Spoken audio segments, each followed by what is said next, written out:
Hello, and welcome to M3 Live. My name is Malcolm Travers. Male Media Mind is a grassroots organization dedicated to uplifting and unifying our community through dialogue, insight, creativity, and knowledge. And every Wednesday at 7, I invite my friends to help me break down issues that are usually around philosophy, personal development, mental health, relationships, anything that could use more experience and perspective. And while we discuss these topics, we'll get to your comments and questions as soon as we can. Just leave them in the Q&A and we'll get to them. I'm joined tonight by Swag for Life, the Glad Hatter, the anti Mr. Manners, host of the Swag Suite every Tuesday at 7. And he is joining us from Tijuana, 60 leagues below the sea with the soul machine and the cat. And the cat is giving me cat face today. It's just like can't be bothered, and I'm just like, okay, what can I do? Yeah. No, it's great to have you, and I'm gonna maybe touch on one of the topics that you had from last night, dealing with DL men. You know, I'll get to that later, but first, I want to talk about the truth statements and people who are in conspiratorial thinking. So there's this content creator that I enjoy on TikTok, Jason K. Pargan. I don't know how it's pronounced, but he's a science fiction writer. He does a lot of really interesting, deep thoughts posts. He does some really silly stuff too, and I've played so many of his videos on here. So I'm clearly a fan of just his weird thinking. And he has a video that I'm about to play that he's just talking about watching a video on YouTube about conspiratorial thinking. Okay. And, you know, he often asks the question, have you known someone who ever went down that rabbit hole of conspiratorial thinking? And he's saying maybe one way to think about it is not why do people believe such weird things, is, you know, turned on its head is why do most of us want to believe in the truth? Because as he said, he's going to say in the video, which is the truth isn't always the most advantageous thing to believe. And I want to tell you some of the thoughts that I had after watching this video, that, you know, sort of changed my perspective on some things. So let me scroll down and actually find the video. Here we go. Have you ever lost a friend or a family member down a conspiracy rabbit hole? Like maybe you watch their social media just get slowly taken over by memes about 5G or QAnon or whatever. Well, I personally think everybody kind of misunderstands how this works. And this came to mind because there's a video going around right now by ContraPoints, maybe the best of the YouTubers. And it's a nearly 3-hour-long exploration of the conspiracy mindset and culture. But there's a really simple question that never really comes up in this video and that never really comes up in discussions about this, which is not why do people believe in weird conspiracy theories, it's why does anybody believe the truth?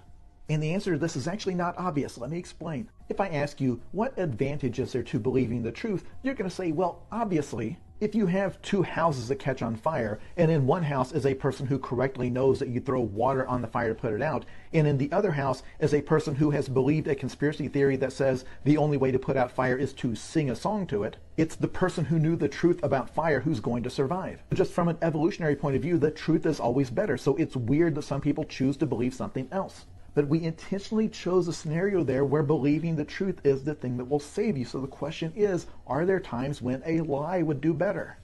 For example, let's imagine there is a war, and on one side of the war, the foot soldiers are told the whole story. They are taught that this war is complicated. There's a lot of nuance. There's a lot of right and wrong on both sides. Both sides have competing claims that they can logically defend.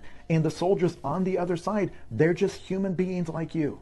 And when you kill them, they have grieving parents and friends back home who will miss them. But the foot soldiers on the other side are taught something very different. They're taught your enemies are monsters. They are literally inhuman monsters. The troops on the other side eat babies, and if you don't stop them, they will eat your babies.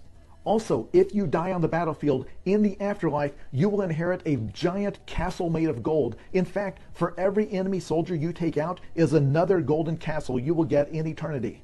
In that war, which side do you think is going to fight harder? Which side is going to persist through fatigue and fear? This is not a hypothetical. You can open a history book. You can go to the training of any army in the world. They are not teaching the foot soldiers nuance. Everybody already believes that lies serve a purpose if they help you survive and they help you win. And as a result, basically every single person watching this believes something that either is not true or that can't be proven. You're part of a religion that requires you to believe in unseen, invisible things, gods and angels or other forces. Or you believe in astrology and that the stars have some sort of invisible power over our lives. Or you believe in some kind of a mythology, like the idea that economically everybody was better off in the past. This is objectively not true, but people believe it for a reason. I mean, my friends were all over social media during the election spreading a meme about J.D. Vance and a sofa. They knew it wasn't true. That didn't matter. All that matters is that we win. So the question is not, why do people fall down the rabbit hole of believing some kind of a mythology? The question is, how are people choosing their mythology? Because apparently everybody has at least one. So the question of, well, why did they choose this theory to believe in could just as easily be turned around to ask, why do you believe in yours?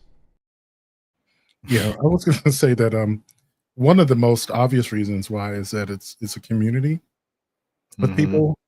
And if you feel accepted by people who are believing the same things, it can be comforting. A lot of times, I think a lot of conspiracy theories are about secret knowledge that makes the world feel a little more make sense. Yes. So one of the ones that most recently came up had to do with the election and somehow Elon Musk using Starlink to steal votes for Trump. And my first thought was like, I don't want to be like them. That's one reason why I pushed back against it so quickly. But if I was being honest with myself, like when I first read that headline about him winning the election, I said, this can't be true. Right. This isn't real. Like, I don't believe it. I had to go into oh my God, this is actually happening.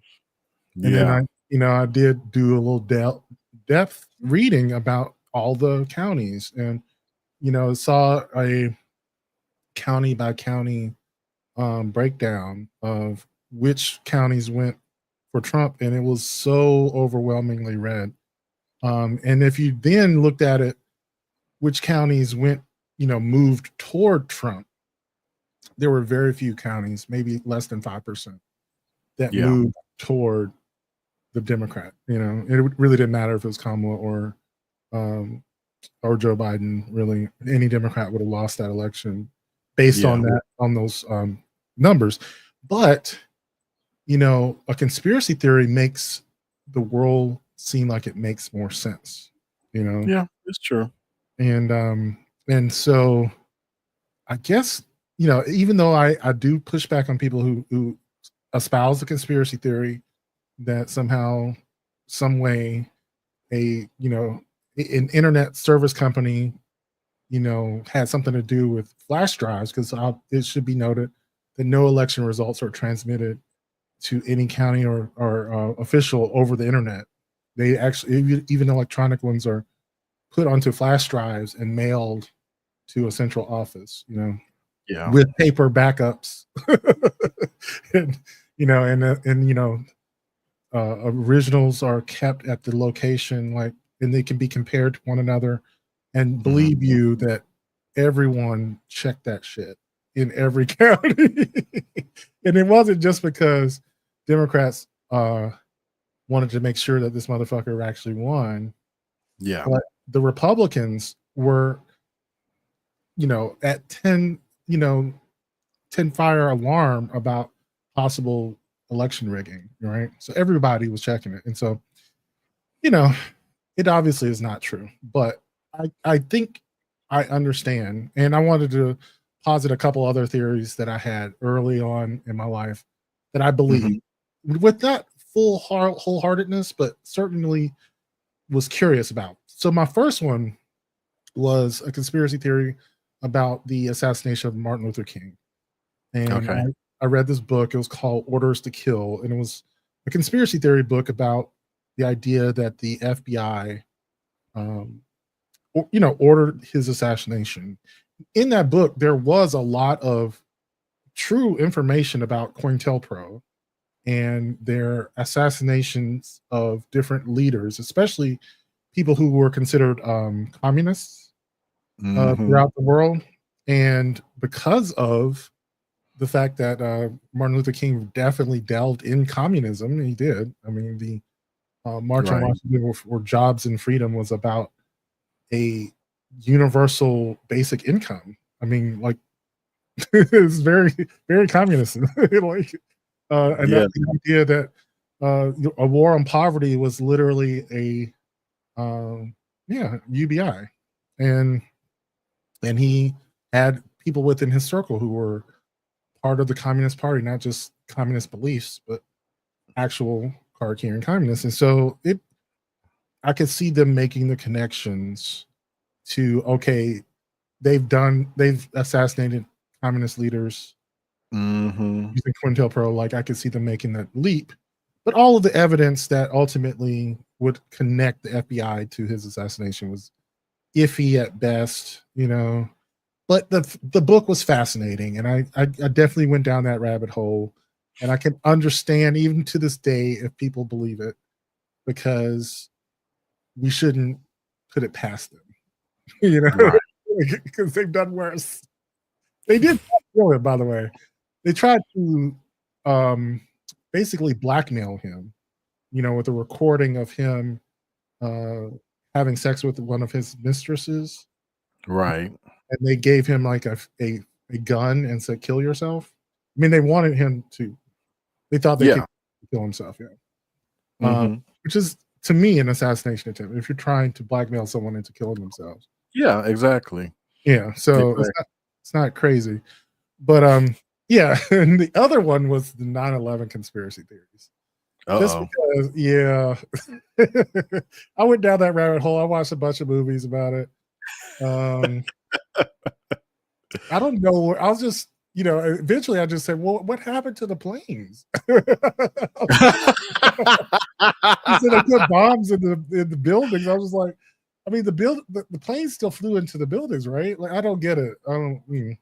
Eventually, I was just like, it doesn't make much sense. But you know, it was a lot of anti-Semitism tied into it. Like, you know, Mhm. Israel somehow, you know, coordinated with the U.S. government to do this so that they could do something. It was all the reasoning was just off, you know. Right. But 9/11 was one of those things that was so surreal to me. Like watching it, it was like a sense of horror that I Mhm. had not experienced in my life up to that point. Yeah, I don't think any of us had at that point. Yeah. It was crazy. Yeah, so like I was ready to believe in something that made that make sense. I don't know. Right. Yeah. That being said, I sometimes swung hard towards condemning anyone who believed in conspiracy theories or anyone who believed in religious ideas that were outrageous. Because I think another thing that happened to me after 9/11 was I lost my faith, you know, when I recognized that a lot of the terrorism was produced by other faiths. And I just sort of realized like, Mhm. oh, this is kind of fucked up. I have Right. swung back towards believing in faith, especially for this reason, which is that I do think, and I was reading, I think it was Noah Harari, um, who wrote *Sapiens*, and he was Mhm. talking about how religion and storytelling is such an integral part of what makes us human, and religion is a huge part of that storytelling. It's what makes us people instead of individuals. You know, Yeah. before there were governments, there were stories about our tribes. There were stories about what made us human. There were stories about the gods that, you know, um, animated nature. You know, Mhm. animism was probably the first type of religion. You know, the god of the sun gods and wind gods and ocean gods. Right. You know, they were just stories that humanized, you know, very, you know, chaotic world, and that is very useful. You know, Mhm. and so if there are stories and there are people, you can then like give, you know, chaotic things agency and add this information into a story that will help you remember what to do in certain circumstances. And yes, none of that is true, but it is useful. It is incredibly useful. And they're just saying like I still see it as that. And then I saw another content creator talking about how to be a hardcore atheist who rigidly antagonizes religious people is like one of the most white privileged things you can do. And the reason being is that these countries that have high levels of atheism, like these Nordic religions, Nordic countries, Norway and Denmark and Switzerland or wherever, all these countries have an incredible amount of wealth and privilege that makes it unnecessary, to lean on such stories and religions. And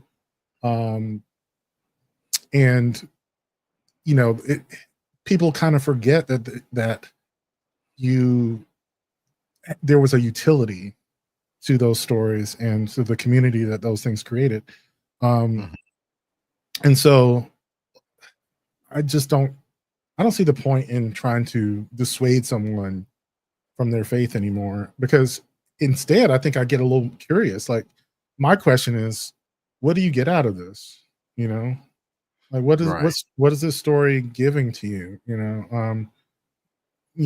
Obviously we can't prove any of this to be true, but like, is there anything that I'm missing?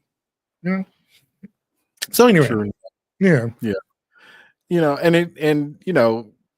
Even like, I guess in Hollywood, I guess you could say, I mean, I remember when Bill Cosby, was facing all those charges and people were coming up with conspiracy theories about how I think even a friend of the show, P. Candy, often says like, well, they did that because he was trying to buy NBC and I'm just like, where is this coming from? But I we've heard stories like that, like with P. Diddy, like with R. Kelly, anytime, one of us are in trouble, I think sometimes our community will like we can't believe that this is possible. Like, this just cannot be true. And so I think that kind of leans into, we got to find something to believe in, that like, oh, this is a setup. This is something that's not true. So we got to come up with some reasoning for it. And like, it was AI. It was, done, they got a supercomputer to like, put images, I never forget. Remember, what's the guy's name? Oh gosh, his show, Dave Chappelle, and he would always do the skit about R. Kelly, and he was like, "That wasn't me. That wasn't me. I never peed on nobody. That was all video tricks and stuff like that." And then like, I think they ended up like shooting water on this woman. It's like, see, I didn't do that. That was all AI. That was a video image. That was trickery. That was camera tricks and stuff like that. So yeah, I think that leads credence into like, they just want to believe something, and it's like they just don't want to believe this about their idols or their favorite rapper or singer or anything like that. So they're going to come up with some sort of reasoning that they can hold on to, be like, that's what it is. It can't be this. It has to be this. This has to be the truth, and that's what I'm going to stand on. Yeah, I think this was true of a lot of sexual assault allegations prior to the Me Too movement. The reason why that was a thing was that I think a lot of women were rightfully afraid to bring forward any of those allegations, simply because they were mostly not believed, and they have really good reasons not to. Right, exactly. I wanted to say one thing that was kind of interesting. An anti-conspiracy theory that I'm going to bring up in a little bit. It was about something called phantasmagoria. Phantasmagoria was a type of movie before there was moving pictures, before there were before talkies, as they say, where the movies actually had audio synced with the film. There was this type of movie called phantasmagoria where it was people would tell ghost stories or whatever, and you'd see pictures on the screen of people in parks or whatever, and they would slide an image, like a transparency of another person on top of it, and they were supposed to be a ghost, and they'd be like, ah, and then, you scare the audience, and everyone, ah, it's so silly. Right. It's like, whatever, but imagine, you remember those old things that the that you had at school, the transparency thing that the teacher would have on the Mm-hmm. it was kind of like Yeah. that, just like now what's interesting about Phantasmagoria is that it absolutely changed the way we think about ghosts. So ghosts are a phenomenon that has existed throughout human history. We see dead people. We do. We as human beings see dead people. But the way that we see dead people changed after Phantasmagoria to be transparent and, moving through walls and things like that, because that was what we thought now about what ghosts were. We thought of them as, incorporeal or whatever. Before that, Right. we just saw people, we just saw dead people, like solid formed dead people that would just pop up, Right. So Mm-hmm. that tells us something about how that phenomenon works. It's something Yeah. that our mind projects onto the world. We could call it a hallucination, but there are persistent hallucinations caused by grief, or by fear or paranoia, but they are a part of what it means to be human. And so I think going to some of the movies that are about, paranormal phenomenon, I think the scariest and most unnerving movies are the ones where one person can see the ghost or the phenomenon and no one else can see it and everyone thinks that they're going crazy. Because Right. that's how it AKA really the works. Sixth Sense. Yeah, right. That's how it I really see works. dead people. Right. Exactly. So I'm gonna show a couple videos that are about phenomenon that are not seeing dead people. This one is simultaneous brightness contrast. It's just the Okay. phenomenon that if you had, well, let me just play it because he's gonna explain it. This All right. optical illusion is called simultaneous brightness contrast. The dot appears to become brighter as I move it up and darker as I move it down, even though its color never changes. And believe it or not, we still don't know what causes it. All we know is that somehow, somewhere in the brain, we forfeit truth for exaggerated contrast difference. Recent studies have suggested that we may be born to make this mistake, and that makes sense. It may be an error, but it may also help us more quickly distinguish features in the environment. Natural selection may have favored this over accuracy because sometimes it's more important to live than to see reality as it is. So this is basic idea in the visual field, like you were saying, like anything you see in the visual field is tuned by your brain to help you see what it is. Yeah. In fact, like when we think about animals and the color that certain fruits and animals have is based on our relationship to them. So like, bright red is one of those things that helps it stand out in a green background. And Yeah. it's like that fruit was basically co-evolved with other mammals to advertise itself to mammals, like here, eat me, Mm-hmm. and so and thinking about like tigers, when they have these stripes and they're bright orange, to us, this like why would something that's a predator be so bright and obvious to see? But the prey animals that they prey upon, that stripe pattern confuses their motion sensors for whatever reason. And so Right. like it allows them to move slowly and methodically toward their prey without being seen. Mm-hmm. It's something about that bright orange, just they see colors differently. They have a completely different spectrum of colors. Sometimes people would say that animals are colorblind, but that's not what it is. It's just that their concept of color is just completely different. Different. Yeah. Like Exactly. who knows what they have? What we Yes. would call green is, who knows? It just isn't. It's probably not even comparable. So, but here's another one. This one has to do with three-dimensional awareness.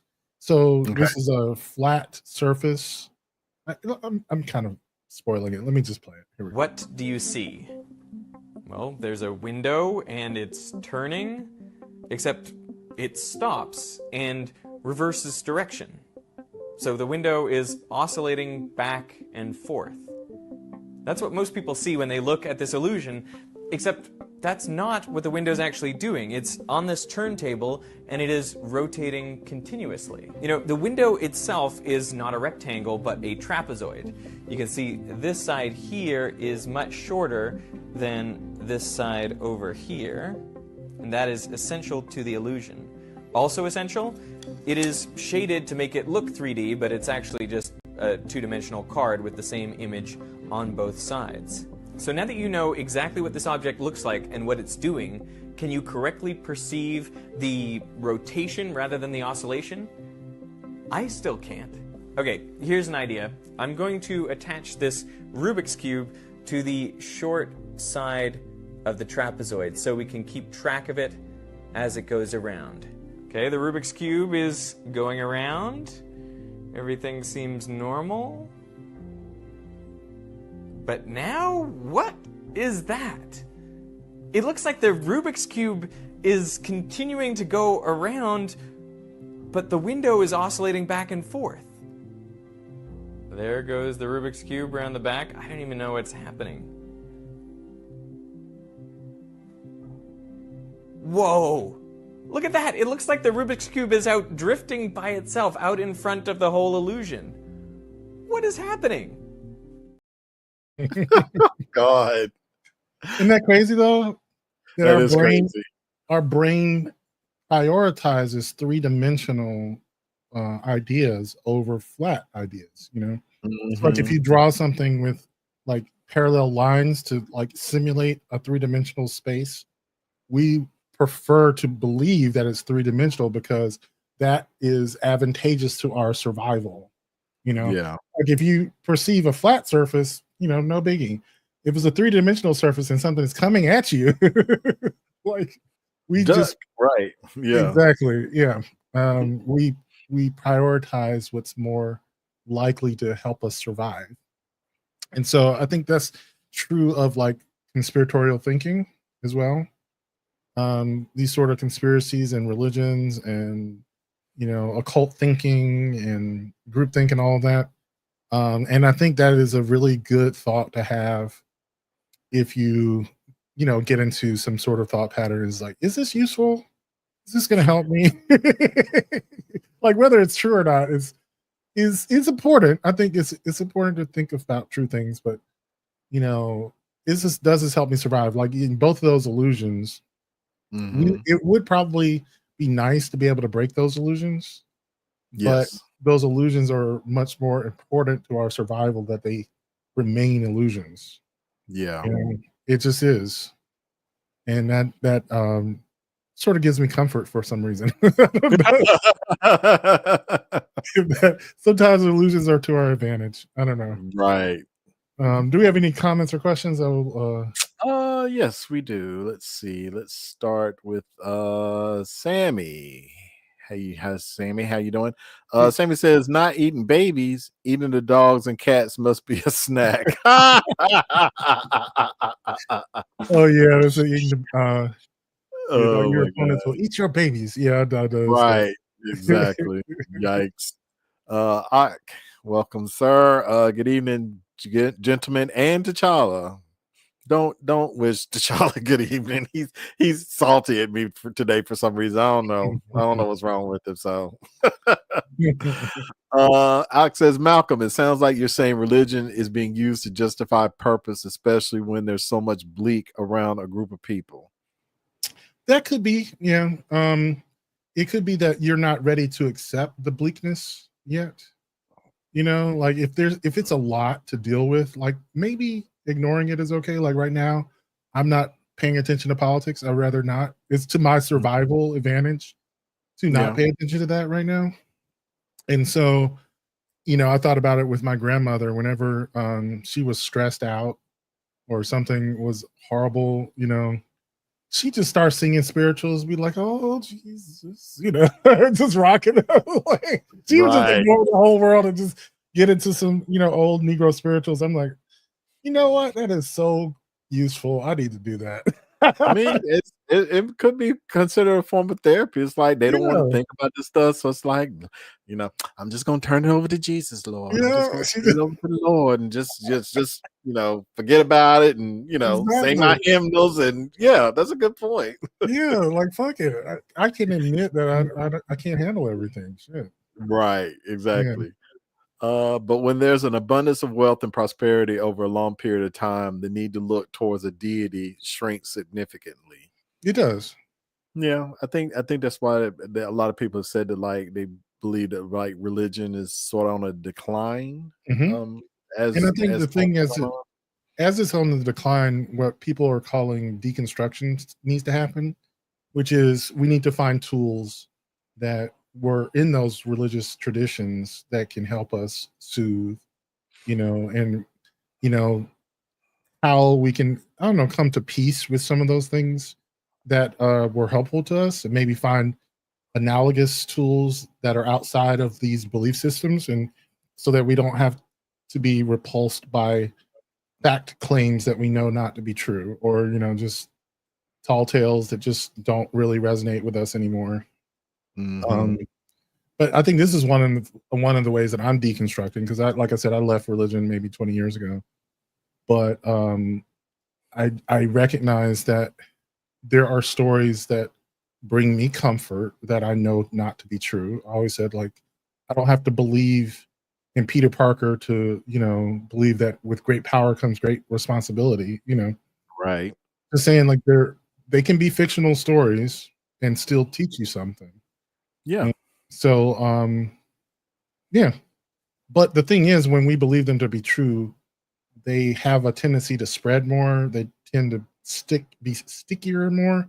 And so I think there Mm, has to be this sort of overwhelming abundance, like you said, of support systems to support people coming out of religion. Like, I don't expect, or I don't think we even need to, like, berate people to leave religion until there is that support system there for them in the form of, say, mental health, or a, mental health professionals, or a social support system that understands how to to deal with vulnerability, and talk with people about their feelings and not try to fix them. mm.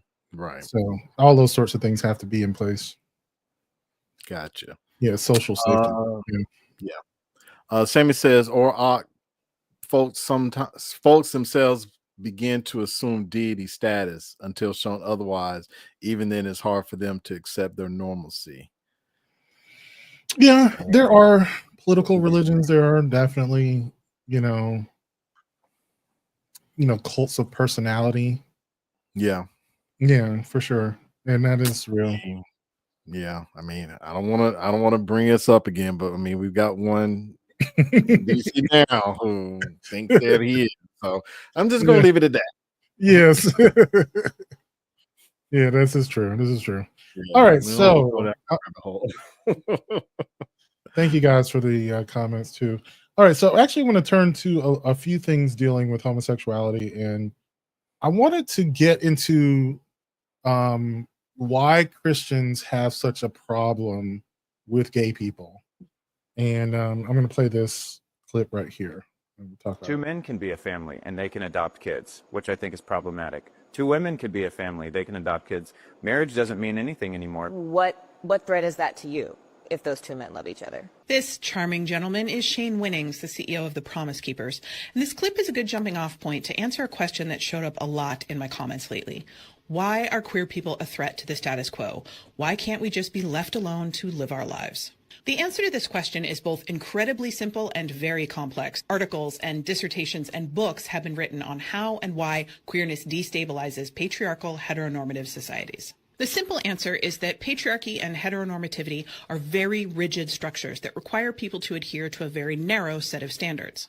Anyone who's taken a physics class knows that rigidity often, not always, leads to brittleness, which means that a thing will break under stress rather than changing shape. These systems are brittle, and anything that falls outside of their very narrow standards has the potential to destabilize and break them. It's not just queerness, it's also voting rights and women wearing pants and 1,000 other things. But queerness remains one of the biggest targets. Because homophobia is a political phenomenon rather than an individual prejudice. Well, it's both. But when we're talking about queerness as a threat to systems, then we're talking about homophobia as a collection of policies. Policies largely created by right-wing American Christians, at least in the last 60 years or so, and exported to the rest of the world. This is another case where blaming the actions of individuals obfuscates the impact of the system. Remember when I did all those videos about Project 2025 before the inauguration? The overarching goal of Project 2025 is to build a white supremacist Christian nationalist society. And the building block for that type of society is the heterosexual nuclear family, headed by a man who leaves the home to work and provide for his family, and supported by a woman who cares for the home and raises the children.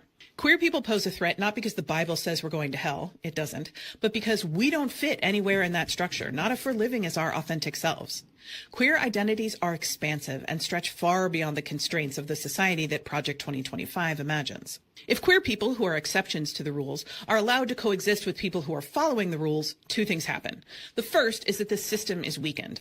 And the second is that the people who have been adhering to the system, at least some of them, will begin to realize that there are other options, and they too will want to live outside of their predetermined role. Yeah. That's really what it really comes down to, is that Yeah. if you don't demonize us and we're over here living our best gay lives, the people who are, reading these books and saying that I have to live this very, very narrow, rigid lifestyle are like, well, why can't I have fun? Why can't I do things like that? It's like, but they're going to go to hell, but, that doesn't really answer the question of what is happening here and now. Yeah, I mean, but that is a good point. It's like, I often talk about how, people always say like, oh, I don't want my kids seeing that gay stuff because it's going to turn them gay and stuff like that. I mean, it's kind of rooted in that. It's like, this is something that I'm afraid of. I don't understand it. And I think I'm protecting, what I think is the status quo by keeping my child away from that, because they might see that and they may be like, so I don't have to do what dad does. I don't have to live like mom does. I can do my own thing and I don't have to live like this, and I can, whatever. So yeah, that does make sense now when it's framed in that way. So yeah. it's those are so fragile. We all know they're hyperbolic, right? Yeah. Anyone to the beanstalk are almost like on the same level of verisimilitude. You know what I mean? Like, neither of these make any kind of sense as a real of fish, or building a tower to very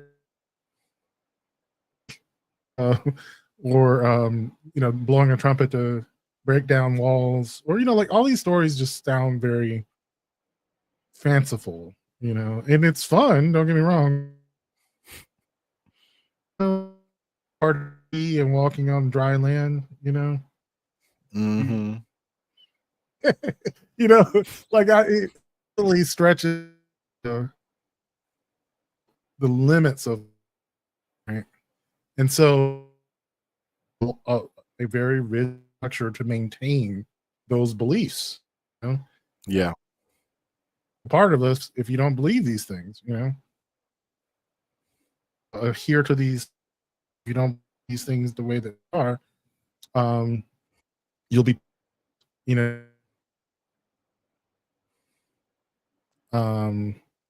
one of the things that I remember seeing some of these reformists, some of these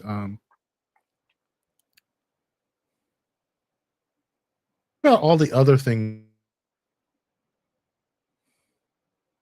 that go, things like, I don't know if you realize, like, you universally condemned in the Bible, you are not allowed to do that, or the universal acceptance of slavery as yes. That's something that I think most of us have let go of, hopefully, as something that is not only justified but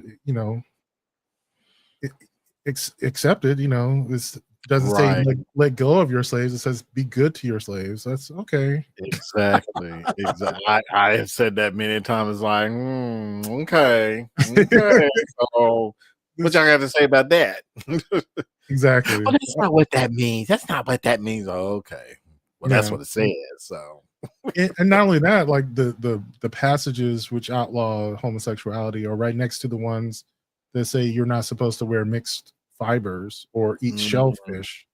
You telling me right. you don't eat shrimp? You telling me that you've never worn corduroy? I don't know what a mixed fiber is, but whatever.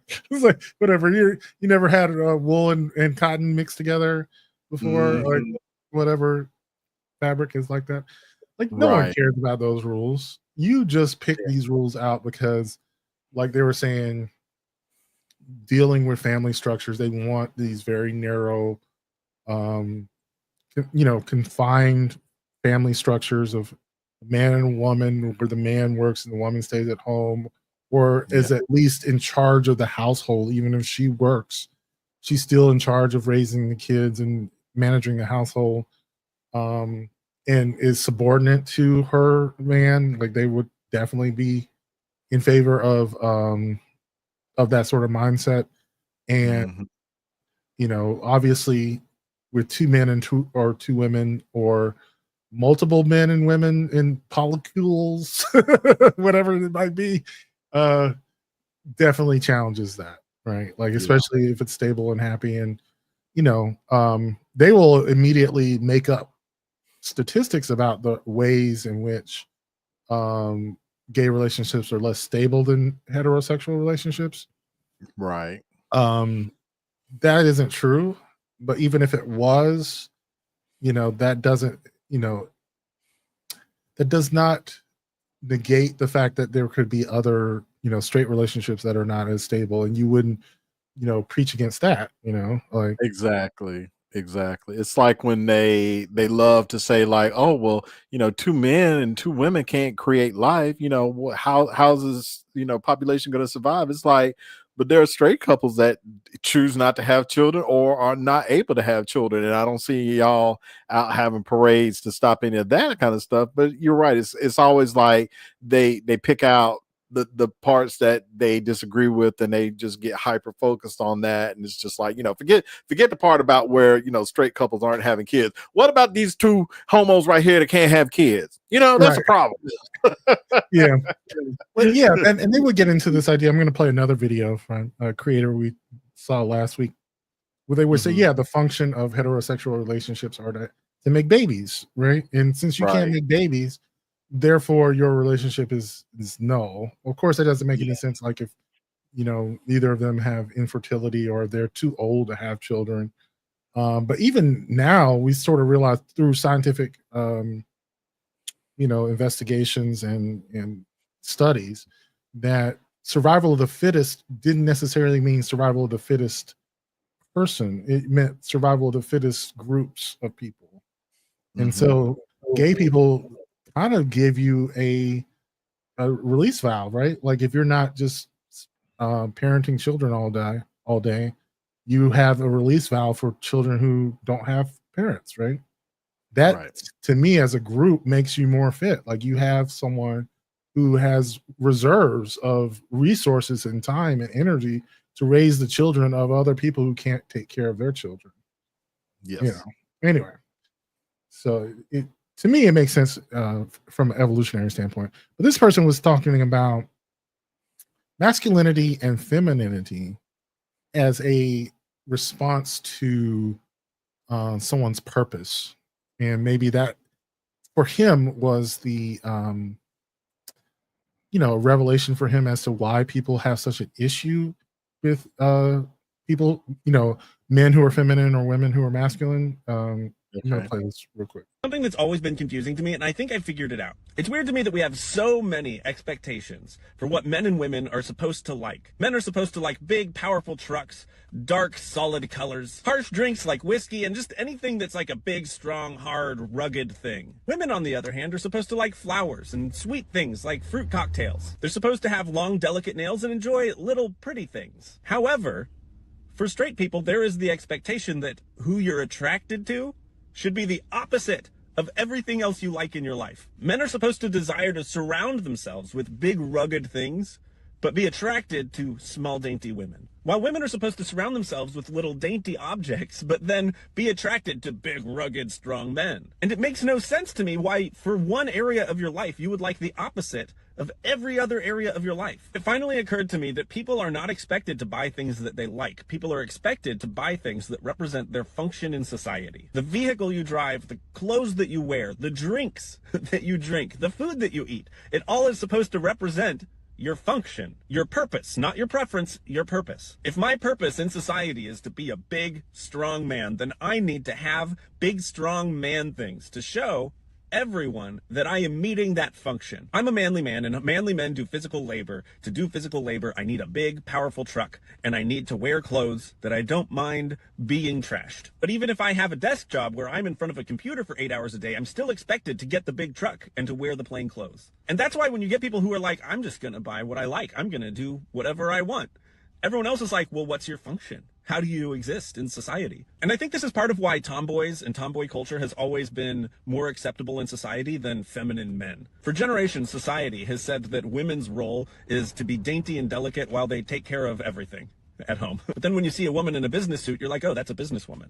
Or you see a woman dressed in overalls working on a car, you're like, oh, I know exactly what her function is. She's a mechanic. But then when you see a man wearing a bright floral pattern, drinking a latte while he goes to the nail salon, you're like, what's his function? How does he fit? What could his purpose possibly be to society? But then he can leave the salon, put on some work gloves, put on some coveralls. You have no idea he's wearing a flowery shirt, and you're like, oh, yeah, oh, man, I understand him now. And in the end, I think we all need to just get less invested into what other people's functions are in their own lives. People do all kinds of different things at all different times of their lives, sometimes because it's what they want to do, sometimes because it's what they have to do. But you can't tell by looking at them what any of those things are. And we should all just be allowed to like what we like. So I think one of the things I would push back on is this idea that we're never not going to be invested in what other people do and what other people wear. Unfortunately, that's what society is. But I do think there is this idea that we want clear and present signals as to who someone is by what they wear. And I think it is true that, like you said, the thing we're supposed to like isn't really about what we like, but how it signals to the rest of the world about who we are. And and I think it's okay. I think that's okay. I think what's wrong is this sort of lack of acceptance of people who want things that are different than what is expected. You know? Right. Yeah. That's a good point. It's like the we always make this argument about the mask for mask guys, and it's like, there's always this argument that, like, I think, to them, they say that they want somebody masculine, but I think that speaks more to them. It's like, I don't want nobody, as Mr. Taylor say, I don't want nobody to think I'm a punk. I want Leroy. I don't want, the James or LaFonda or whatever.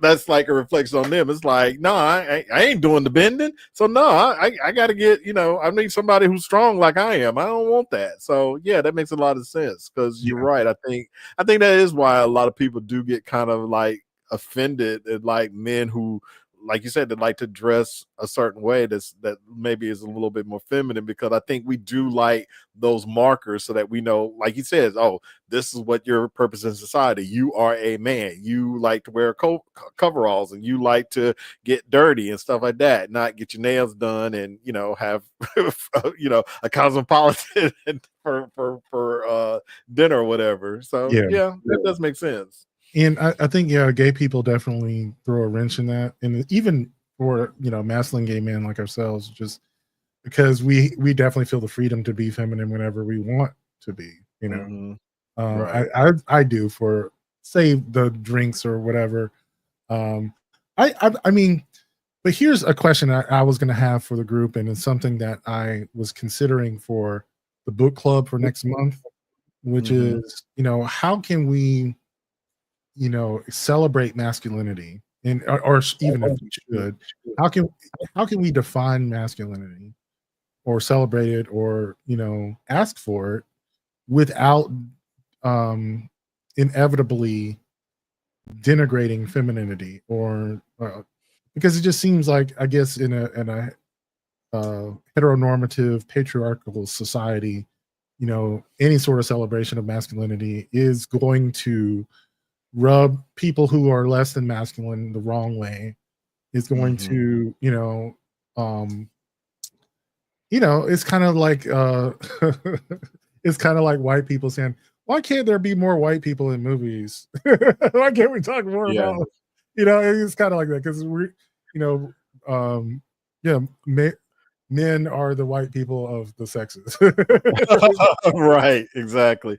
That's So, that's a hard one to answer because yeah, I think we've just gotten so used to, as a society, to prove that we don't like something, we have to bash it. It's like when yeah, it's like when we have these conversations about black men who don't want to date, they don't want to date black people, they want to date somebody white. It's like they feel like, well, I got to prove to the white people that I really don't like, that I really like them. So in order to do that, I got to bash what I don't want. And I yeah, think, with the masculine men, it's like, you're right. I mean, we could absolutely celebrate masculinity without having to bash femininity, but it just seems like we have to do that. It's like, well, I can't let nobody think again that I'm punk. mm, So I gotta, crush femininity any way that I can to prove that I'm just so masculine. But I have always said that, to me, the true test of masculinity is not giving a fuck what anybody else thinks. So, yeah, somebody thinks, oh, so you like them fruity guys or you like them little feminine guys, whatever. And dude just be like, I, yeah, I ain't got a problem with that. And then people are looking at them funny, like, well, but you so masculine. You supposed to not like femininity. And it's just like, what does that got to do with me? What does that got to do with what I like? I like what I like, and I am who I am. And none of that is a threat to me. And I think that's what it boils down to. They see it as like a threat to their image. And yeah, so again, I think they feel like they gotta bash what they don't like in order to prove what they do like. Like yeah, it's the same thing with, like, even like just being gay. It's like I think them, not everybody, but I know there's been a time where we probably have bashed homosexuality as a proof that, well, I'm not gay, I can't stand them faggots. How dare they, think that they can roll up on me like that and secretly just like, okay, I like that, but we do that as like this disguise, like I couldn't be gay because see how much I hate this, see how much right, I dislike this. So I think inevitably that's something that just hopefully will come in time, because yeah, again, I see no reason to bash something that you don't like. If you don't like it, then okay, you just don't like it. Just yeah. leave it alone, man. It's the biggest red flag for me if you are bashing homosexuality. Like if you talk about gay folks all the time unbidden, like you're either afraid of being gay yourself, or um you're I don't know, like afraid of some, like I can't really get into it. I think it's probably mostly being gay yourself, questioning your own Mhm. sexuality. That doesn't even necessarily mean that you're gay or not. It's just that Right. you're afraid of the possibility that you might be gay. And so you have to push it away so strenuously. And that's just kind of You're sad right. because, you know, would it be so bad if you were, like that's Yes. the main thing. Right. Yeah. Um, I think another one had to do with, some of the things that we might consider masculine or feminine. These things change over time. But I remember reading this book called The Art of Seduction. It was by Robert Greene. He Mhm. is the author who wrote the 48 Laws of Power and Mastery. He's known for writing a lot of male centric books talking about what men do in power, and it's very Machiavellian. It's kind of a modern type book, and so he wrote one for women and about femininity. And a lot of the things he says in the book are in all of the books are very, I want to say, stereotypical, and you could make a lot of arguments against what he's saying. But what he's saying is in um, in many instances is true. And the one that really got to me about, like, in one of the major ways in which straight men have adopted feminine behaviors covertly, and that nobody will say anything about because they wouldn't want to change it, is the idea that one of the most feminine traits in existence is beauty. And I'll give you an example in nature. So like he gave an example of flowers and bees, or of fruit and animals, right? One of the ways that femininity typically works, feminine parts of plants, of animals, is to attract a mate. Now that isn't always true. Like we were talking about, the peacocks attract mates with their giant feathers, but whatever. Just typically speaking, though, it's the other way in most relations, whatever. And so, something thinking about, like, in one of the bastions of masculine culture, the barbershop, where men are getting their tape like done every week in like very fine lines, and very that very tight cut, to me, is one of the most feminine things a man does. 'Cause, And they will never admit that. Yes. they will never admit that. They won't. And there's nothing wrong with that. I kind of like that feminine feature of masculine men. See a masculine man, really tight. Like, thank God that men have adopted some feminine traits. But this is one of those on a covert level that masculine men have adopted, and they don't even recognize as something feminine. I don't know. Yeah, it's just interesting on that point. And of course, these things change. So, it is what it is. Dandyism, he defined in this book, as throughout history were men who took on feminine features in order to, to gain social status. And so, like, he used some dandies. I guess they were actually, a specific type of attractive man.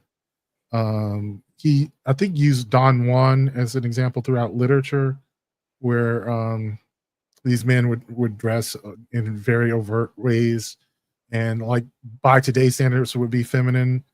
And they wore women's clothing and different things like that, but their masculinity wasn't necessarily challenged because they had a lot of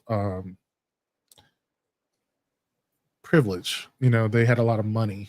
It also showed, so also a way of saying, like, I am also wealthy enough, and to not need to use my hands or whatever.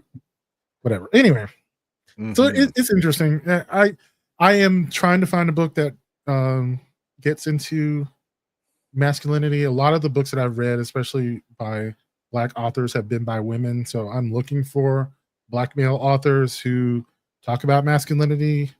I did read one recently, but it wasn't that good. I might still choose it because it is good enough. I was expecting more, and I was kind of disappointed. But we'll talk about that. Let's see if we have any comments or questions before we move on. Sure. Ox says about your last topic, he said, Malcolm figuring the trigger with us with this one. Hey, we had to be triggered, so do y'all. Christians don't want boys playing with dolls, but will buy them toy guns and don't complain too much when Junebug is now the hood gangbanger. Yeah, this is true. Yeah. Girl toys, boy toys. Yeah, we just talked about this not long ago.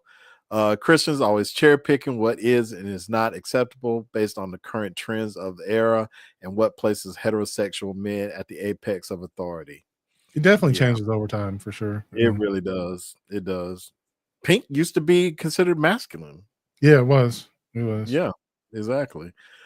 Or females of the church will talk smack about Taekwon, the film acting choir director, but will line up to be Deacon Johnson's next baby mama. Oh god. Oh gosh, yeah. That I'm probably going to bring this up because that's something that's going around on TikTok, so I might bring that up on my next show. But yeah, Okay. Ms. Taylor said, I just brought myself a shirt with big pretty flowers. I was a bit apprehensive, but I got it anyway because I liked it. Good for you, Mr. Taylor. Get what you like. Absolutely. Don't worry Yeah. about what everybody thinks about it. I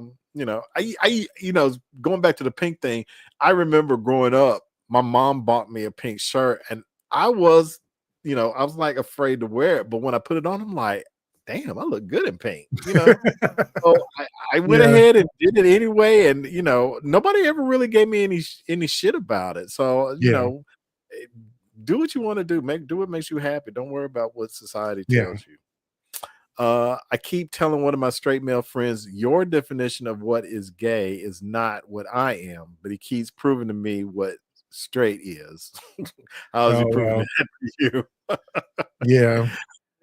Don't you like it when some ignorant straight dude claiming he can tell a gay dude a mile away, you standing right next to him and he don't know? That is so true. That is so true. Yeah. You know how they are. They talk a certain way, they look a certain way. They don't look nothing like you, but it's like, okay. Yeah. I've had that happen a few times, and yeah, it happens. So I have one that I might skip to. Now, this kind of dealt with your topic from the last night, dealing with outing gay men. Okay. So this is the inverse of that. Oh, okay. So if you had a straight friend who came out as gay, to you, would you attend their coming out party? This is crazy. I've never heard of someone having a coming out party, but here we go. I'm going to play this. I understand. I want to call your frustration. You're Oh, that's not it. Okay. It is a call from Dan's show. So I'm going to play the response on Patreon, but here's. I'm a lesbian in her mid-30s. I have a am I the asshole question. So I've been out like nearly 2 decades. I'm married. I have a wife. I'm one of those gays who doesn't really talk about being gay. I just am for the majority of my life. I just am. Whatever. I don't go to Pride, whatever. But yeah, I'm an out and proud lesbian, I guess. So I have a friend, a really good friend, who's getting married later in the year to her male partner. She has been with him for nearly a decade. Since I've known her, she's never been with women. She's never said anything about women. Anyway, so she called me a couple weeks ago. Her wedding is like at the end of the year, and I thought it was about wedding planning stuff, but she basically came out to me as pansexual, and I'm like, great, girl, live your best life. That sounds fantastic. She's like, I told my partner, he's been really supportive, and I was like, oh wow, that is amazing. Are you gonna open up the relationship at all to maybe have some experiences? And she was like, no, we're gonna keep monogamous. This is just something I wanted to come out to myself about. And I was like, okay, that's great. That's fantastic. Like, living your best life. So last week, I got an email invite to her coming out party, which she's having in a bar at the weekend, and invited like 50 of our friends. Am I the asshole that I think this is like a bit too much? That I'm like, I totally get her coming out and whatever, but I'm like, okay, well, you're, gonna get married to a man at the end of the year, and you're gonna live this life, and you're not gonna open it up, and that's great. But a party, when I was like 15 and I came out, I didn't get a party. I got kicked out of school. So I just, am I the asshole? Are people having coming out parties now? And I'm totally up for it, but I'm like, she's organizing with her soon to be husband with her coming out party. We're gonna have balloons. Am I the asshole? I think I might be the asshole. I love that. They're gonna have balloons. They're gonna have cake and ice cream. It's gonna be a pony ride. I get where she's coming from, and I'm gonna explain why I get where she's Okay. coming from. So at work, we have what we call these employee resource groups, where we might have one for Black women, we have one for the Asian community, we have one for the Latino community, and we do have one for the LGBTQ community. And so there's this member of this group, and she led it for a while. She never said what her sexuality was, but because we do have some allies that are in there that are straight, so we just assumed she was straight. Well, a few years ago, she said that she believes she's now pansexual, and it's like she has to have on pansexual shirts. She has to buy cakes that look like pansexual. She's got pansexual bookmarks. She does her hair in pansexual colors. She's got pansexual flags on the walls. It's like a pansexual party. It's like, okay, girl, we get it. You're pansexual. Like, the rest of us, and I get where she's coming from. It's like, I came out and my parents were like, okay, well, don't bring him to our house. Get the fuck out. We didn't have no party. We didn't have no celebration. It wasn't like, oh, I'm gonna rent out the ballroom and it's just gonna be a big old party. So I get where she's coming from, because it's just like, girl, okay, we get it. Pansexual. It is not, I mean, if you want to celebrate that, that's fine. But the rest of us are just kind of like, okay, girl. Yay. Like, what? So no, I don't think she's the asshole, because I get where she's coming from. Yeah, it's a little ridiculous. And I think that could be more of a woman thing versus a guy thing. I don't know, because my response to this was, I had a guy friend who was on the DL for most of our friendship, and I guess he came out to me. Right. And my first thought was like, okay, I'm glad that you felt comfortable coming out to me. But it's just like, I don't have many straight friends. I wanted you to be straight. I wanted to have a straight friend. You fucked this up. Damn it. Another one. I already got enough gay friends. Get the fuck out of here. I didn't say that to him clearly, but I was just like, but you were thinking it. I was like, oh God. And Yeah, I definitely get where they're coming from. It's just like, okay, we get it, girl. You're pansexual. I love that for you, but a party with balloons, okay. I do remember this one video. It's very cringe, about someone coming out, or it was like Pride Day or something, and this guy brought this guy or girl. I can't remember. It was a guy in the video. I want to say that it was towards a woman, brought her like balloons and a cake and a bear, and it was all like rainbow glitter. Just like, I would feel so uncomfortable. It's like, hey, happy Pride. I hear you're gay. Here's a cake. These balloons are super gay. Rainbow balloons. Oh God. It's like, I really accept you as my friend, as my gay friend. I love you. It was like, oh my God. He might have been on the spectrum or something, but he was really like saying it like that. He was just like, I'm proud to have my gay friend. They walk into the grocery store, and they got like the pride flag as like a cape, and they walk around talking about, we're here, we're queer. It's like, okay, you are doing way too much now. Exactly. Oh God, it's like, I think some of y'all need to stay in the closet, stay DL. God damn, because this is y'all throwing parties, like, really. Yeah. That was my take on it. Again, I appreciate the visibility and stuff like that, but it's like, okay, but not every day needs to be, a pride parade. Okay. just okay. Get it out of your system, calm down, and live your life like the rest of us, Yeah. Let's see if we have any comments or questions on that. And Sammy says, I had a pink polo. Every time I wore it, I got not only compliment, but a female flirted with me, I stopped wearing it because I couldn't handle how powerful it was.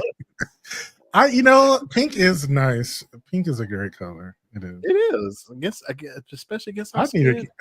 thinking I want to get a pink polo now. That you said that. Mhm. I have a pink T-shirt, but I don't have a pink polo. The power of the pink.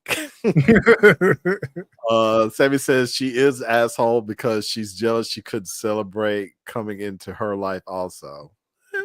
Yeah, maybe. Yeah, but I mean, she kind of is an asshole. But I would definitely be this an asshole in that scenario too.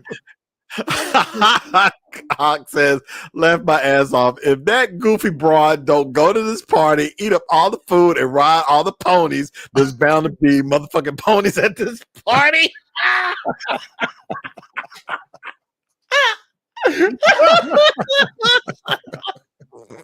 That's a good point. The party might be a lot of fun. I mean, it might be. It's like, girl, if it's an open bar, I mean, go and get your drink on. Be like, to pansexuals. Make it a drinking game. Oh god. Mrs. Taylor says, I agree it's a bit too much, but at the same time, it's nice that we're at a time when people can do this. Yeah. That's true. Yeah. It is sweet. It's sweet. Malcolm's like Velcro for gay men, even when he think he's made a straight friend. It turns out it's just another homo homie. Pretty much. I was so upset. I have seen one of my male color guard kids morph from nerd to twink like a butterfly. Oh no. I had a woman compliment me on my flower shirt. See, there you go. Yeah. Just be careful because she might want to sleep with you then, Mr. Taylor. You might have to break her heart. Yeah. Just free drinks and free food. Bitch, shut up. That's a good point. Yeah. Sammy, you can't handle. Go I ahead. didn't take that point of it. Is that it could just be a really fun party. Like you don't have to. Yeah, that's a good point. That's true. You don't have to necessarily agree with the reasoning for the party, but it's like, hell, if it's gonna be free food, free drinks, and it's a good time, then pansexual, yay! Sammy, you can't handle how powerful you were in pink. Much more training you need, Padawan. Be one with the pink. I take it Ak is gonna train you. He's gonna train you in the power of the pink. Oh god. All right, so I think my last one before we go to Patreon will be on critiques of capitalism. So I haven't not seen the latest episode or the latest season of White Lotus. I haven't seen a lot of these, but I think this was in response to it. I did see the first season, and I don't know. Did you ever see Insecure? I've seen episodes of it, but I didn't watch like the whole thing beginning to end. Yeah. So apparently it's done by the same production company, and several of the writers on the show are on White Lotus. And I think it's kind of interesting. This is completely out of subject from this video, but it's kind of interesting when I think about it, that whenever we have a Black production crew and audience, typically the cast is also Black. I never really thought about the idea of what a show would look like if Black people were writing white characters. But White Lotus apparently is the closest that we're getting to that, because it's a pretty diverse cast, like similar to that of Insecure. Just something on the side of it, to notice. But what this author, what this content creator is talking about is the idea that capitalism can withstand the critique of capitalism. Unlike where we were talking about dealing with the way that homosexual behavior is a crushing rebuke to patriarchy, Right. that it's a very rigid structure that can't be critiqued by people living outside of it. Capitalism is not so rigid, Capitalism can make fun of itself and survive, basically. Often does, yeah. Yeah, and so I thought this would be a good what do you call it? Juxtaposition to that critique. Let me play it here. Capitalism is strong enough to sustain and ingest critiques against itself. It will allow a little bit of resistance just to keep people happy and feeling like they have a certain aspect of freedom.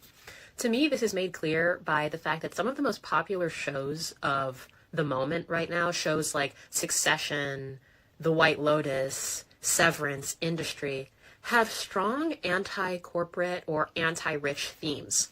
There is something to be said about huge corporations like Apple being the ones that are creating this kind of content. It reminds me of the fact that the Barbie movie had a critique in it of the fact that all of the executives at Mattel are men, but a lot of them actually are men, and they're making the movie that will help them profit off of the joke that they are men. So corporations want you to feel like they're in on the joke, and they are also criticizing themselves. They can laugh at themselves, but at the end of the day, they're turning the critique into profit.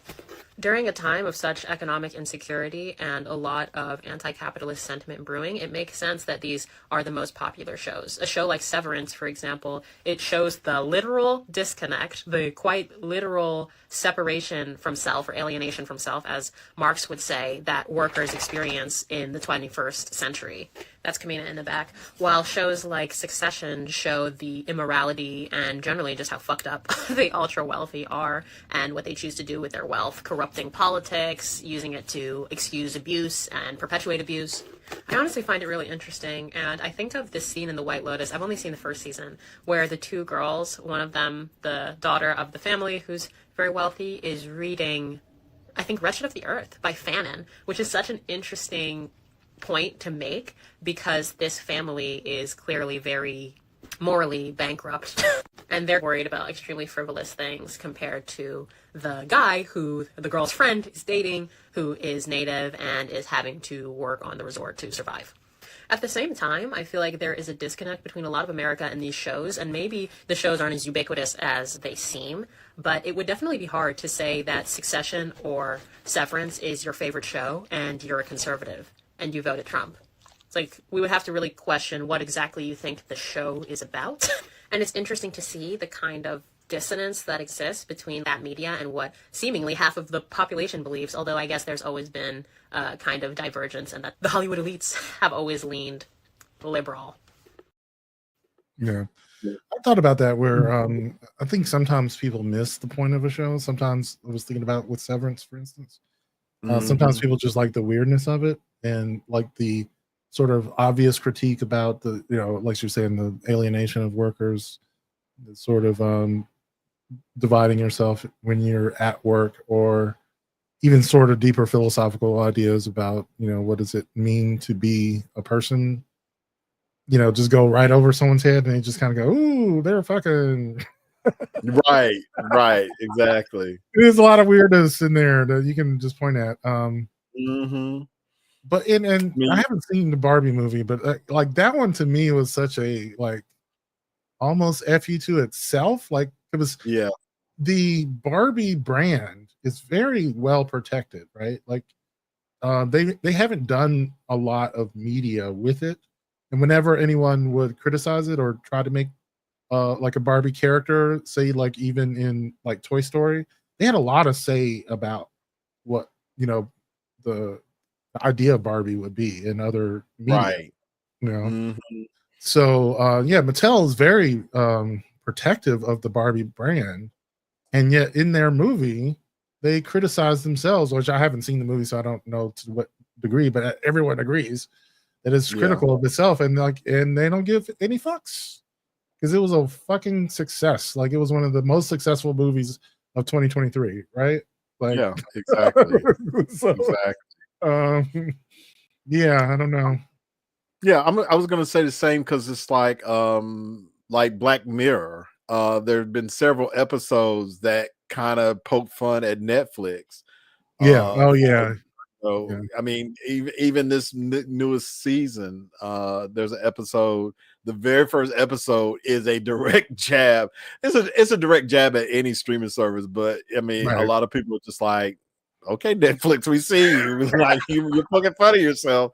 But I mean, but but she's right. It's like they are poking fun of themselves, and they're saying, yeah, we understand that, people hate these subscription models, and we always come out with these changes and stuff like that, and it impacts families. But you know what? You're gonna pay the money. You're gonna make us money. So you know what? We'll survive. We'll be okay. No, we're not. Nobody's gonna watch this and be like, you know what? They're absolutely right. Like, subscriptions are just gonna go like bankrupt. Like, that's just not gonna happen. People will like you said, they're in on a joke, and they're kind of like poking fun of themselves. Like, hey, we have a sense of humor too. We can take a joke. Now pay us our money.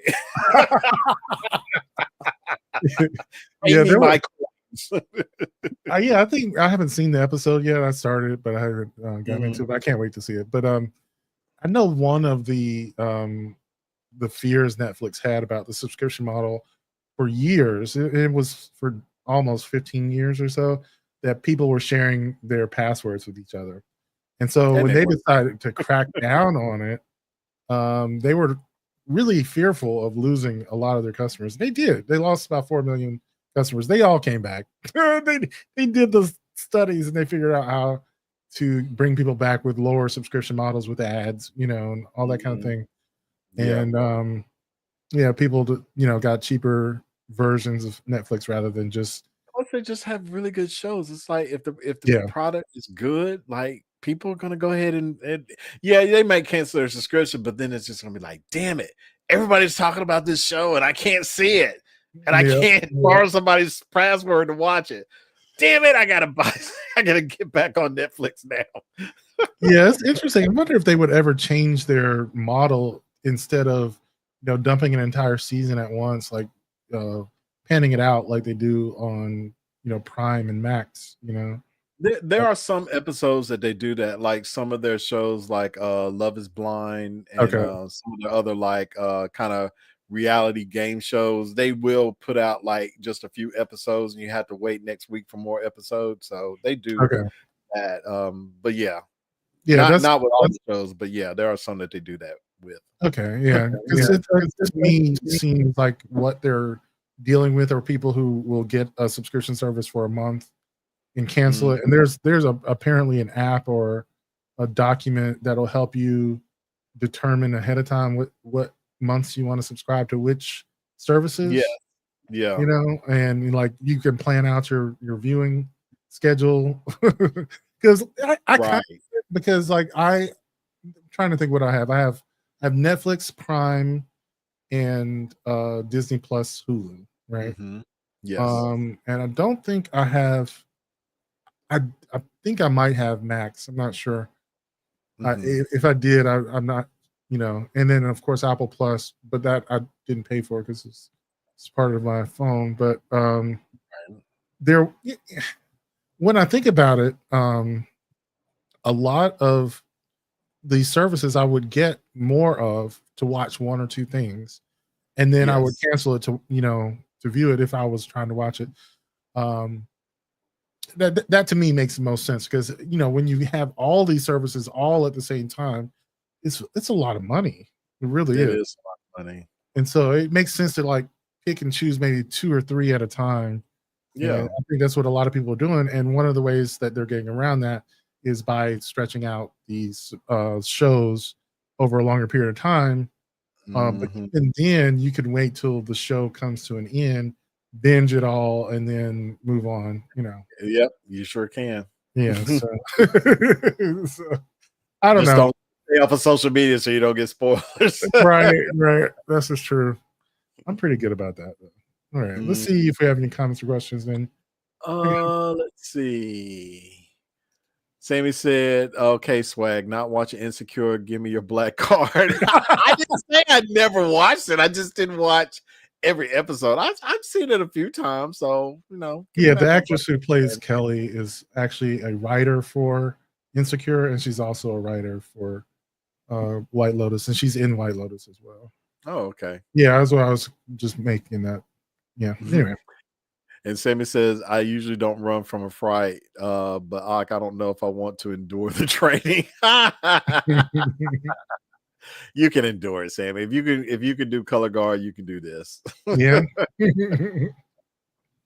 Yeah, this would be interesting. I wonder if there has ever been like a nearly all black cast or a nearly all white cast show written and produced by black um, producers. I don't know. Like maybe, does like Get Out count? Because I think it was only like 2 or 3 black characters in it, and most of them were white. I don't know. Just kind of interesting. What that would look like. But let me take a look at what I got for funny videos, but we're going to go to Patreon. I'm going to have the response to that coming out party that Dan had. And yeah, support us. Go to patreon.com/MailMediaMind. We'd appreciate your support. We're going to do a after show. We got a book club, which we're going to be talking about the Let Them theory. I'm looking for a book on masculinity or that is by a black male author for next month. I'm looking for something. So if anyone has any suggestions, let me know. But before we go, fun videos. And, some of these are going to be cats, of course, because I love cats too. But it's going to be a lot of weird stuff too. Here we go.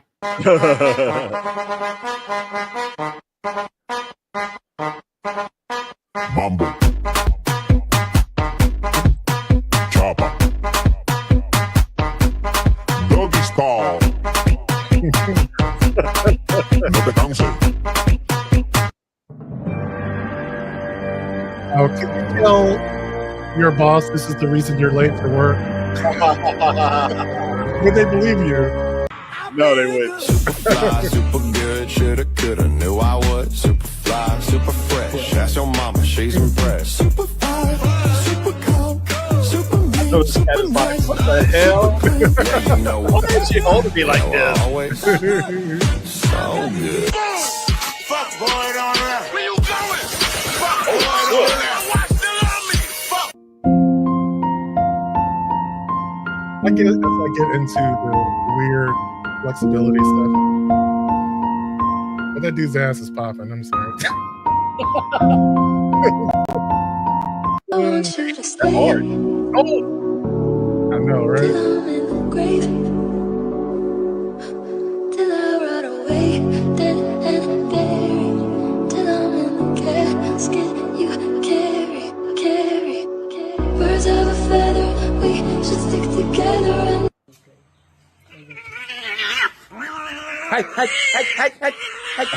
Oh no!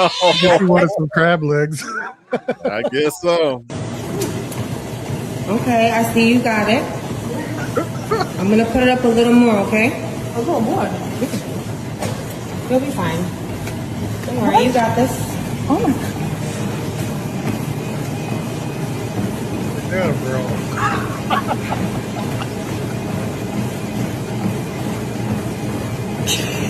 How long do we do this for? 10 minutes. 10 minutes? Oh, this time. I don't know what this bird is doing. It's like crawling out of my skin. I'm unraveling. Don't know where I am, but know where I'm coming from. Jeez. Everybody's Be picking by on the my white brain, cat. the only way is up. I'm under. Oh my God. getting your He's chip fine. I'm undone. chip is eyes. Like I'm broken into pieces. Don't know where they are. Some days I wake up crying. Some days I just feel numb. But there's something about the flower that grows out of the mud. That dirty work that heals the hurt. There are some things that are better left unsaid.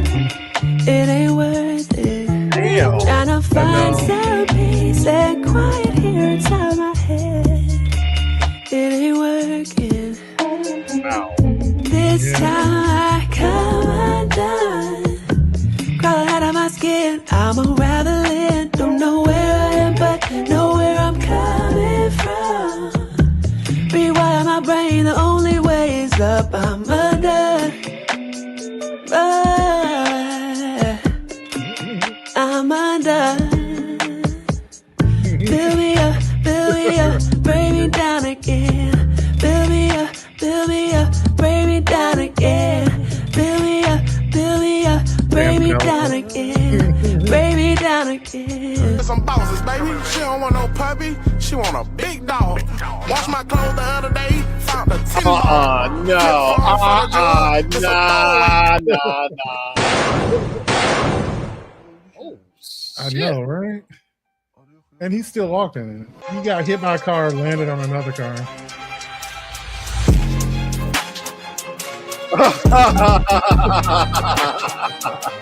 I need these shorts. I do. I mean, you know what he's doing. That's too cute.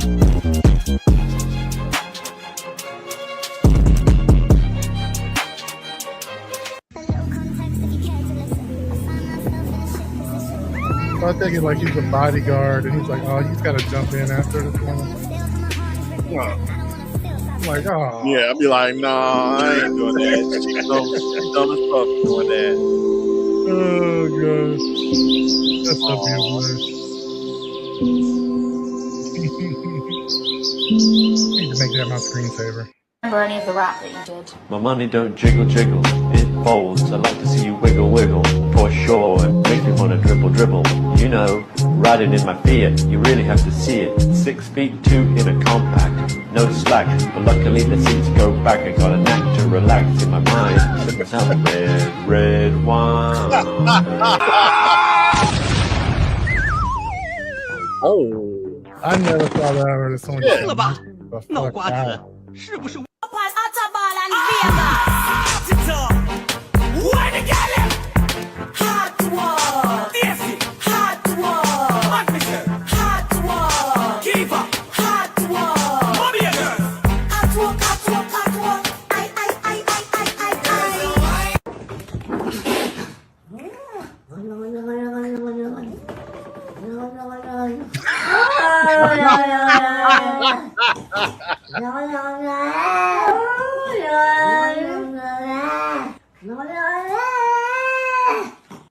I love yoga. Is that Tiana Taylor ex-husband Iman? I didn't know he was a yogi. I'm telling you, it's always them skinny niggas. That core gonna do damage. She got that thing centered. Let me go grab me a yoga mat. You're so stupid. I know. I need one about him every week, basically.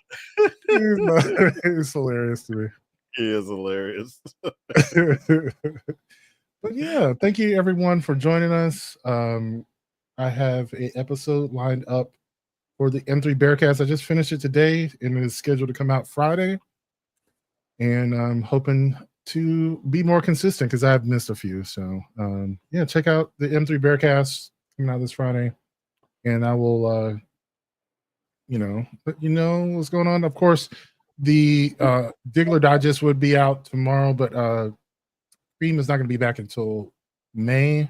But we'll let you know when he's back. But put it on your schedule for future episodes. Greg will be back this Saturday. I think we're moving it to 1:00 for the Saturday sit down. And of course, Devon and the Blurred Council will be back Sunday at 5.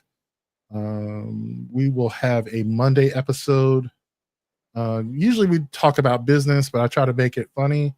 I was thinking about calling it funny business, but that sounds weird. But I have a lot of business topics, and I try to get Greg to talk more about business stuff. Yeah, we'll try. I find it interesting, actually, and right.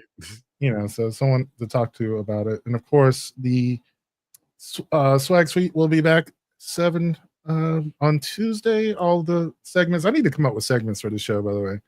I think I have some ideas, but all your favorite segments on the Swag Suite will be back. And of course, we'll be back next Wednesday. I don't know what day it is. I'm so tired. But